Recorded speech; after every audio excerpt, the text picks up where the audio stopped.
Hi everyone, I'm Tina, the creative guru with Gems, Paper, Scissors. Today I am introducing you to a new stamping tool that we have added to our core catalog, and that is called the stamping foam. Now what stamping foam is they are moldable foam pieces that we can create original and unique stamps with. And so I'm just going to show you the basics of using this tool.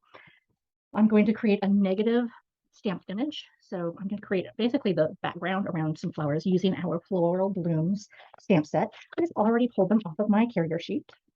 And I'm actually going to stamp it once on paper as a stamped image, and then I'm going to create the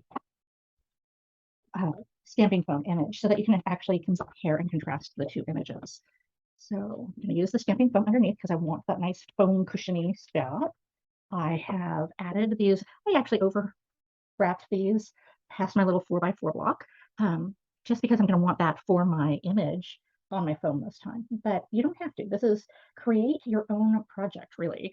So what I'm going to do is I'm going to use some Distress Oxides. I've got some of our Rustic Wilderness, Abandoned Coral, Mustard Seed, and Spiced Marmalade to play with today.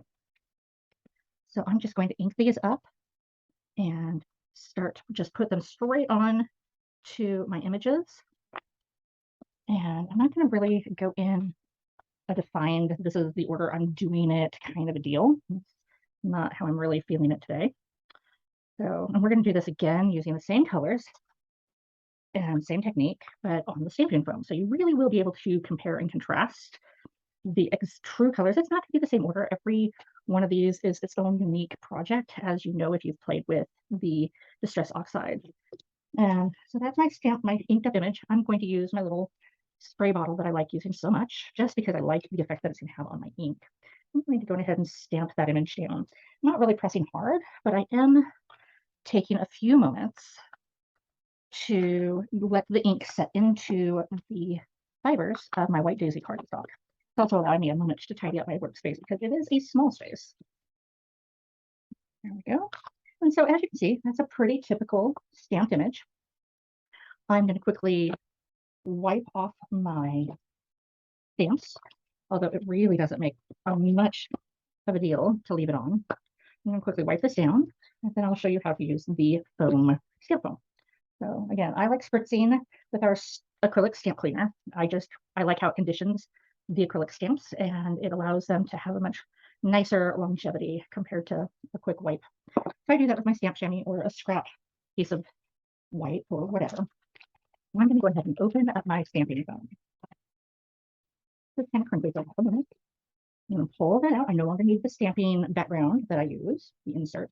What you do is you take a heat tool. I'm using the Ranger Heat Up craft tool that we have, but any heat tool will work. I'm going to heat up my foam for about 30 seconds. You'll sort of see a little change in almost like a porous look of the foam. And I just keep it moving. I don't know if that's really pertinent, but I do it just from years of heat embossing. It's a habit that I have learned. It doesn't take long. And as soon as you're done heating that up, you're going to, without reservations, you're going to put your image that you're going to stamp into that foam over your foam block, and you're going to press down firmly. You're going to count to the count of 5. So, 5 to 10 seconds is ideal. And you really want to imprint it. The deeper you imprint it, the more of a defined print you're going to have. So that's all it's going to look like. Some of this won't be on there because it didn't go onto the foam, and that's perfectly how I wanted it. When you lift it up, you have your image. And as you can see, some of this got pressed further in than others. Some of this is a really crisp imprint. And part of that's just because of how I'm situated at my workspace. Now you can use the block just like this, or me, I use another acrylic block, and I drizzle on some of our Tombow monoliquid glue, the green. It's latex based, so if you have a challenge with that, I would not recommend doing it. But it creates a temporary adhesive so that I can just use it as a mounted block. And that just gives me a little bit more control, but you don't have to do that. This is just my preference. I know lots of people that stamp directly onto the foam and use the foam as their block. I'm going to go ahead and get my paper handy to show you a side-by-side of the stamped image. So remember, we're creating an image that's going to be the negative relief of this. So we're going to put that up like that because that's opposite of how it was. I'm just going to reuse my Distress Oxide brushes. I'm randomly sorting them on through. Again, I'm using Spiced Marmalade, Rustic Wilderness, Abandoned Coral, and Mustard Seed. I'm really prone to warm colors, especially on these flowers. And just like last time, I'm going to take my little spray pen. Any mister will do, but I really like how it lifts the color in onto my paper a little bit nicer. So I'm going to place that, and I'm going to press down just like I did before, and I'm going to give it 5 to 10 seconds to absorb into the fibers of my White Daisy cardstock. Just like that. And then I'm going to lift it up, at which point you now can see, here's this image, and then the reversed image. I really love this for backgrounds on a lot of my crafting projects. So I'm going to end up creating a background using these flowers, actually, where I'm going to connect on a big, huge block, or honestly, my Misty, and I'm going to combine 3 or maybe even 4 of these blocks side by side, imprinting it with my pattern. And that way I will have a great border on an entire 12 by 12 scrapbook page. So that is the basics of this imprinting or usage of our new foam block, stamping foam.